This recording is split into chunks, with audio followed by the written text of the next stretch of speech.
Remember, a Hallmark card when you carry enough to send the very best.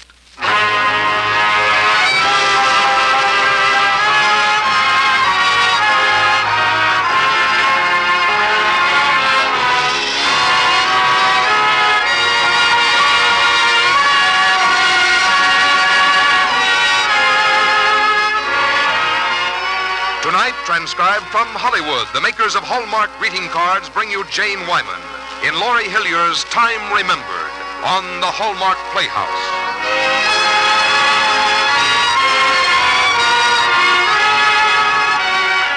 Each week, Hallmark brings you Hollywood's greatest stars in outstanding stories chosen by one of the world's best-known authors, the distinguished novelist, Mr. James Hilton.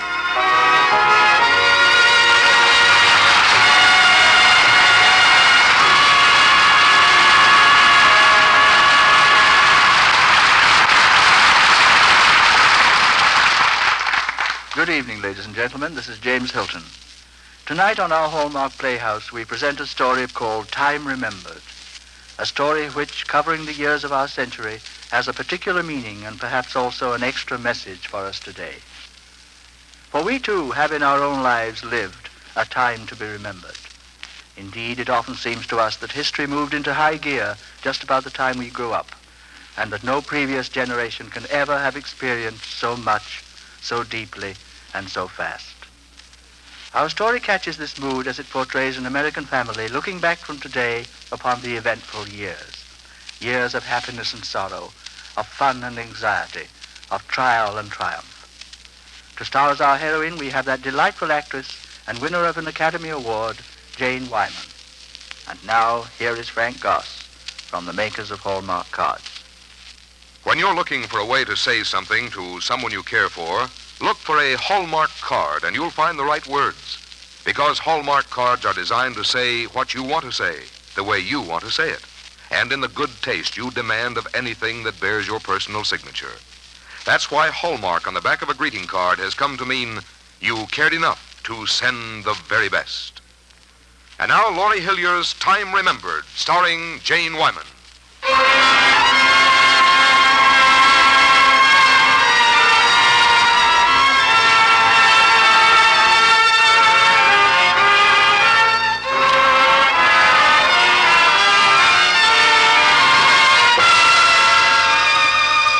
That hour of a Sunday morning when the breakfast table has been cleared, the second cup of coffee poured, and the various sections of the newspaper have been equally distributed between husband and wife. At this particular breakfast table, the newspaper is the Boston Tribune, and the husband and wife are Mr. and Mrs. Greenwood, handsome, gray-haired Mark, and his more than handsome Elizabeth. Certainly a poor way to start off a day. What, Mark? Oh, these headlines, the high cost of living, taxes, unrest and uncertainty all over the world. Civilization's in a pretty bad way. Hasn't it always been? Oh, now, really, Liz, in the old days... Yes, Father Time. What was it like in the old days? Well, you know what I mean. Things were different then. But now, well, the way things are going, there's just no incentive to raise a family.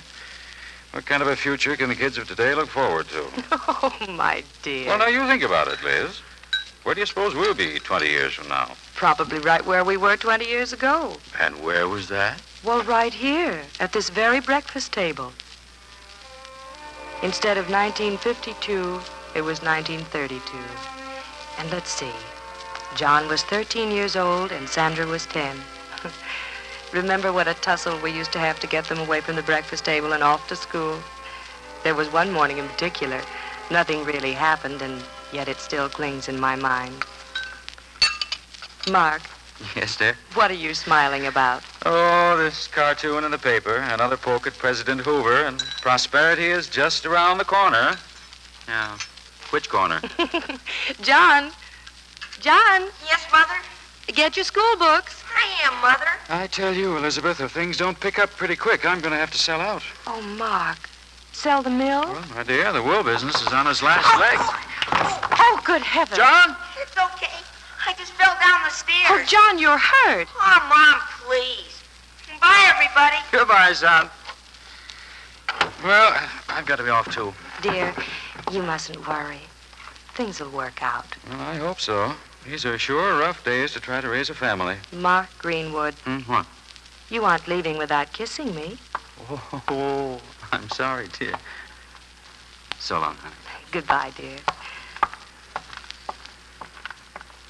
Mommy, Sandra, I thought you went with John. I wanted to say goodbye to my garden. Oh, dear, you'll be late for school. He's such a lovely robin, with the nicest beak and the prettiest feathers. What? Oh, is that what you're holding? I picked him up so gently. See? Darling, he's dead. I know. I found him lying in my garden. And up there in the sky, all the other birds went flying so pretty and happy. But my robin is dead. Oh, now, Sammy. Would it be all right if I made him a grave in my garden, under my window where I can look down at him and feel sorry? Yes, I'm sure he'd like that, dear. This is my Robin. And even if he's dead, I'll always love him.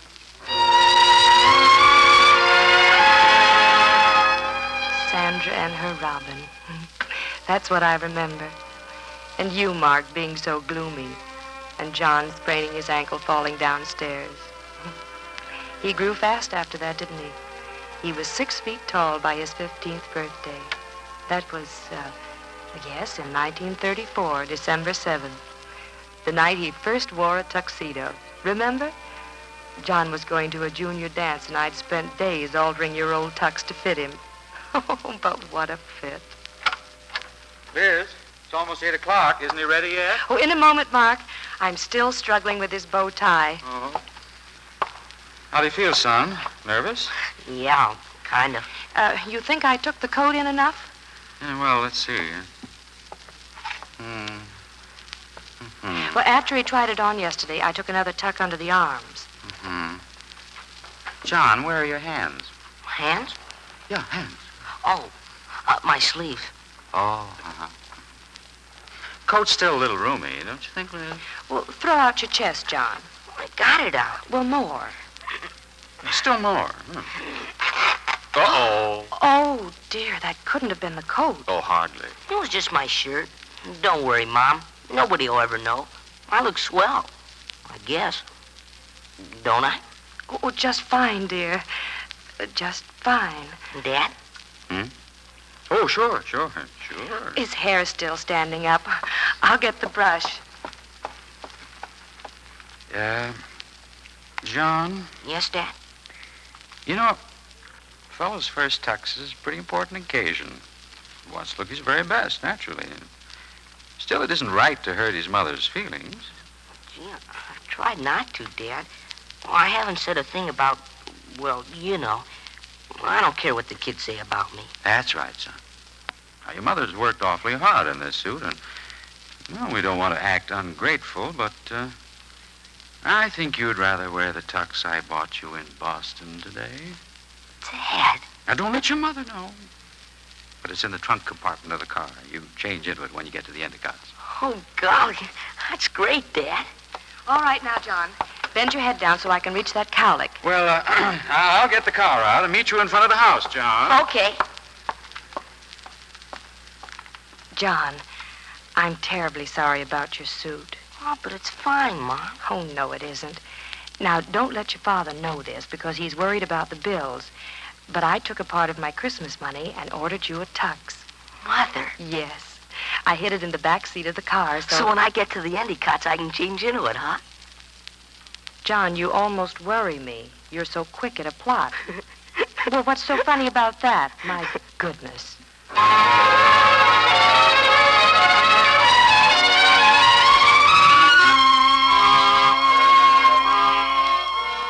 That was just about the time the money worries let up, wasn't it, Mark? The Depression eased off, but then there were new worries about Europe. The year John entered Harvard, Hitler was busy making friends with Italy and Japan. And the week Sandra went away to finishing school, Munich happened. But we went on living. And in 1939, we took that wonderful vacation in Canada. Remember? And just before John and Sandra went back to school, they gave that big party for all their friends. We rolled back the rugs, and everybody danced and sang and pestered you for just one more of your comedy imitations. No, McLean. Oh, Liz, for Pete's sake, rescue me from my audience. Let's dance. Darling, my last polka was back in Miss Morrow's school for girls. No arguments. Come on, Mother. Mark Greenwood, don't you mother me. Oh, so you deny all relationship to that ravishing young lady over there in the pink organdy? This evening, my dear Sandra and I are not related. We're simply two women in deadly competition.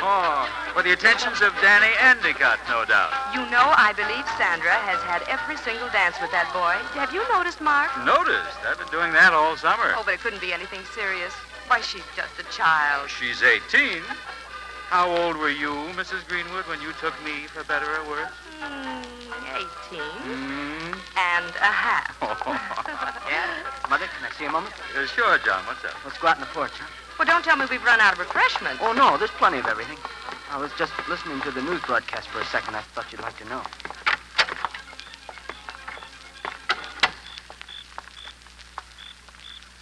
All right, John, what is it?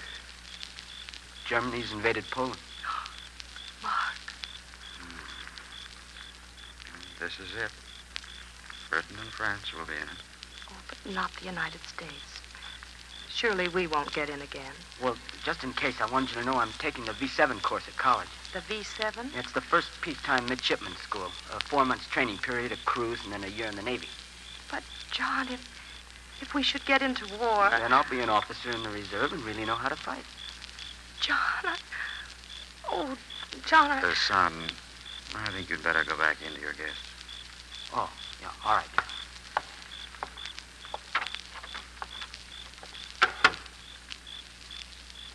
Elizabeth. Oh, don't talk, Mark. Don't say anything. I've got to, dear. Even if war comes, remember, I was in the Navy the last time. I came back all right. Listen, the crickets have never been so loud. Oh, hear them? When John was little, he used to think their noises came out of the sky. He called them heaven music. Liz, please. No, let me just look at the stars and feel the breeze in my hair and try to forget. Elizabeth, come here. Now put your head on my shoulder. Oh, Mark. Forget everything you want, except one thing. That I love you. And that I love you. Thank you, darling. That's all I needed. All I'll ever need. Because it's everything.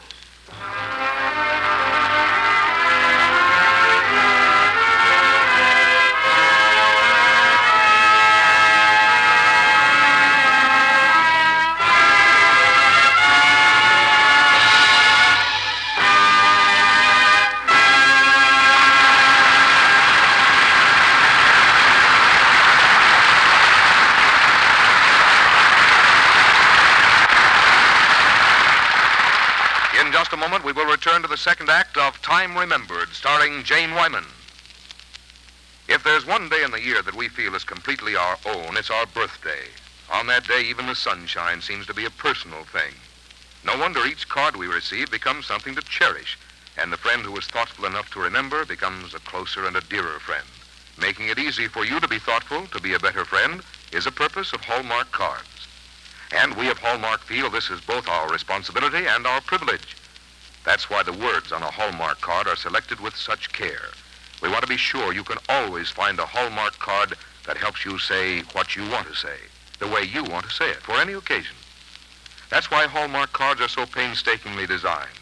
We want to be sure you can find one that expresses your good taste, one you'll be proud to sign with your name. That's also why we suggest that you use your Hallmark date book all through the year, that you carry it with you and consult it, so you'll have a convenient reminder of all the days in the year you want to be a better friend, a more thoughtful person. And remember, another sign of special thoughtfulness is to make sure the cards you send have that familiar hallmark on the back, which tells your friends you cared enough to send the very best. Now back to James Hilton in the second act of Time Remembered, starring Jane Wyman.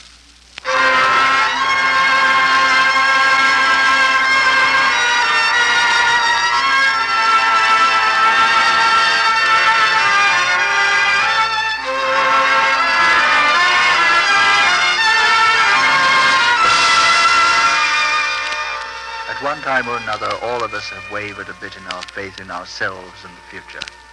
Mark Greenwood in our story is no exception.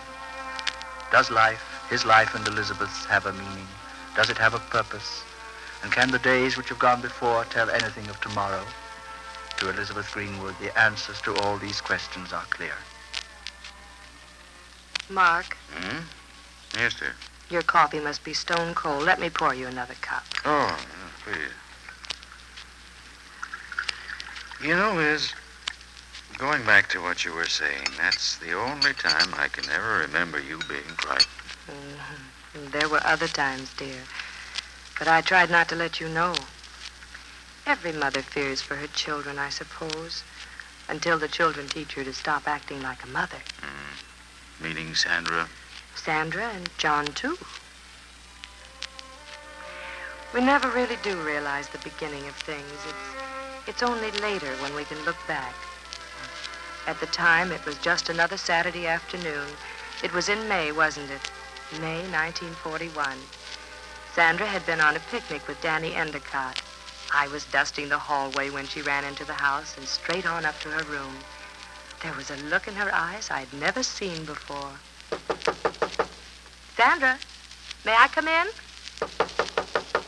Sandra? Sandra, where are you? At the window, Mother. Well, darling, what's wrong? Nothing. Really? I'm not so sure. I just want to sit here and look out into the trees, at the sky and the clouds, and think. Oh, you've done it ever since you were little. Sandra, you can talk to me. Have you and Danny quarreled? No, we're engaged. Sandra, oh, my dearest. I wanted to hide away for a while and be happy just by myself. Oh, I know. Sometimes your heart is so full you don't want to talk. Have you set a date? We're going to wait till Danny finishes college. Mother, you do like him. You know you don't have to ask, darling. Liz?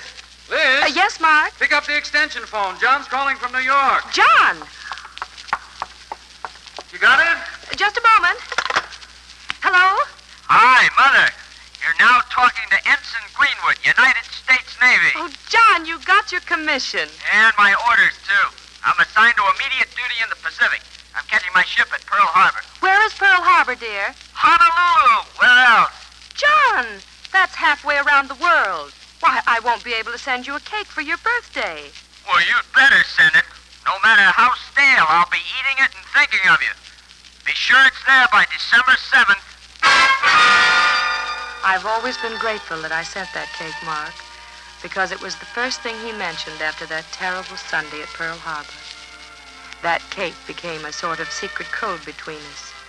Remember how John's cable read, Japanese ruined icing on cake. Send me another. Love, John. It was his way of telling us that he was all right. Yes, John showed me the wrong of fear, just as Sandra showed me the sin of grief. Elizabeth? You've heard, Mark. Yes. Danny's father phoned me at the office. Where's Sandra? Out in the garden. She wants to be by herself. Oh, Mark. Danny was so young. I know. He wanted to fly so badly, and Sandra loved to think of him up there in the sky. It's like the day when she was little and brought me the dead robin. She kept saying, up there in the sky, all the other birds are flying so pretty and happy, but my robin is dead. She buried him out in the garden. This is my robin, and even if he's dead, I'll always love him. He's not dead. Sandra. Danny will never die. He'll always be just as he was the last moment I saw him, laughing and brave. Oh, my poor darling. No, don't say that, Mother. You want me to cry, and there'll be times when I will. When I see a child that might have been ours. When I hear our favorite waltz or see a little farm like we were going to have. But don't pity me. Danny did what he had to do, what he wanted to do, and what I was proud for him to do. I won't go back on him now, or ever. I realized then, Mark, that children aren't the only ones who grow up. Parents must, too. Remember when John came home and was assigned to another battleship? He wanted us to go down to the Brooklyn Navy Yard for the farewell party on the Illinois. And yet, he was a little uneasy about how I'd take it.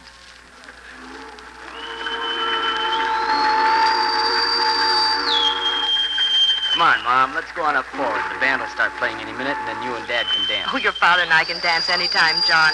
We want to see your ship. Don't we, Mark? Well, aren't you tired, Liz? No. I'm ready for the complete hour-and-a-half tour. Well, Mom, it's kind of strenuous for a woman. You have to climb ladders and duck under things. Now, what's the matter with you two? Don't I climb ladders at home and duck under clotheslines and furnace pipes? You men. How you love to play the rugged sex. All right, son, we've been told. Well, suppose we show her the galley. That's the kitchen, Mom. No, you don't. I came to see your 16-inch guns, the anti-aircraft devices, the radar. Hey, Dad, listen to her. Have you been teaching her all this lingo, Mom? He has, yes. And I've done a lot of reading. I want to know about your world so I can understand and be proud of what you boys are doing. Ah, Mom, you're wonderful. Just a moment. John, is that girl waving at you? Hey, it's Benny. I want you to meet her. Benny? Mark, do you suppose our boy has finally... I hope so. She's lovely. Well, she should be. She's on the stage. John, an actress? But how did you meet her? Oh, that was simple. Hello, I'm Benny Landstreet, and you just have to be John's parents. Well, yes. Are we acting like parents? Not at all. But I recognize where John got his wonderful profile and those magnificent eyes. Oh, Benny, you sound terrible. Now, don't try to write your own lines. I have some better advice, Benny. Pay no attention to our boy. Oh, but I'd like to. That's why it was so simple for us to meet. You see, I'm acting with the USO, and one night at a party, someone asked me what type of leading man I'd prefer. And I said, I'll settle for that ensign coming in the door right now. The next thing, John and I were introduced. Yeah, the next thing right now is a tour of the ship. Come on, everybody. John, suppose you show your father around. Benny and I want to talk. But you told us... Jonathan. Oh, okay. Come on, son. Don't they look wonderful together? Yes. My dear, it's so good to find another woman who thinks John's as marvelous as I do. Do I show it that much? It's in your eyes. It's in the way you look at him and the way he looks back. But he hasn't told you anything about me. Well, John doesn't talk about important things. He just does them. Yes. He's asked me to marry him after the war. Don't, my dear. Mrs. Greenwood. Marry him now. Quickly. Because he may change his mind? Or not come back? No. Because you should have your happiness now. There's a difference between clutching at life now because the future may never come, and taking your joy today because you have no fear of tomorrow. When you have faith in your love, you have everything that you ever want. Now I see why John can't help being so wonderful. Thank you for being his mother.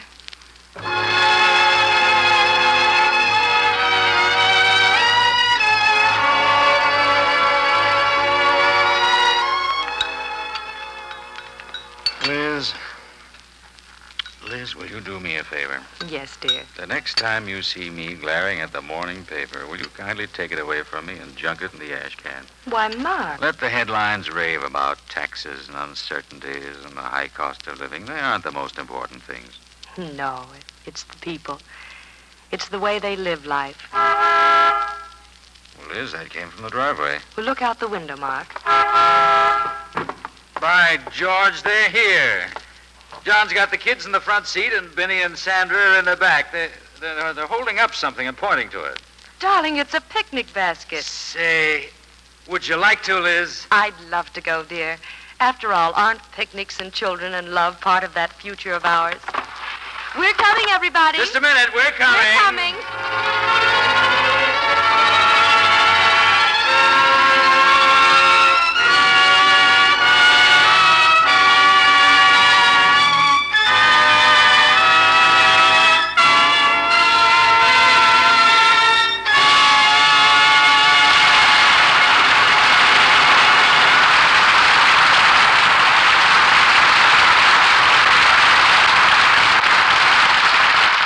Jane Wyman and James Hilton will return in a moment. How important is the keeping of a friendship list such as your Hallmark date book? I remember a good example just last year. We received an Easter card from a couple we hadn't seen in years and whose address we had lost. Their card brought back many fond memories. It started a series of get-togethers, and now they are among the friends we see most often. And it made me appreciate more than ever what a perfect occasion Easter is to send cards. Coming at a season when our work begins to lighten and the days are longer, it just seems that we have more time to enjoy the cards we receive and the friends they remind us of. Whether you have always sent Easter cards or whether you've never followed this gracious custom, I think you'll want to see the Hallmark Easter collection this year. The cards are so beautiful, they make remembering a pleasure and being remembered a joy. And, of course, that hallmark on the back adds its message to the happiness of Easter. For that hallmark on the back of the card you send means you cared enough to send the very best. Here again is James Hilton. Your name heads our cast. We're very happy. Oh, and I've enjoyed being here, too. And tonight we feel doubly fortunate in having you with us on the Hallmark Playhouse, since you're one of the Academy Award nominees for the Best Actress of 1951. And tonight is the big night. For later in the evening, these awards will be made in the Pantages Theater just around the corner from here. I'm sure I speak for all of our audience as well as for all of us of the Hallmark family, Jane, when I say good luck to you tonight. Thank you, Jimmy. That's very sweet of you, and believe me, being here in the friendly atmosphere of Hallmark Playhouse has certainly helped me overcome some of my nervousness. There's always such a relaxed, happy feeling here. Well, as Frank Goss said, we of Hallmark feel we have a tradition of friendliness to uphold, so we're glad to have been of help, Jane. Please do come back and see us again. And again, the best of luck tonight. Thank you, Jimmy. Good night. Good night, Jane. Next week, our story will be about an American merchant of the old school when we present R.E. Gould's Yankee Storekeeper, starring the inimitable Lionel Barrymore. Our Hallmark Playhouse is every Thursday. Our producer-director is Bill Gay. Our music is composed and conducted by David Rose. And our script tonight was adapted by Leonard St. Clair. Until next Thursday, then, this is James Hilton saying good night.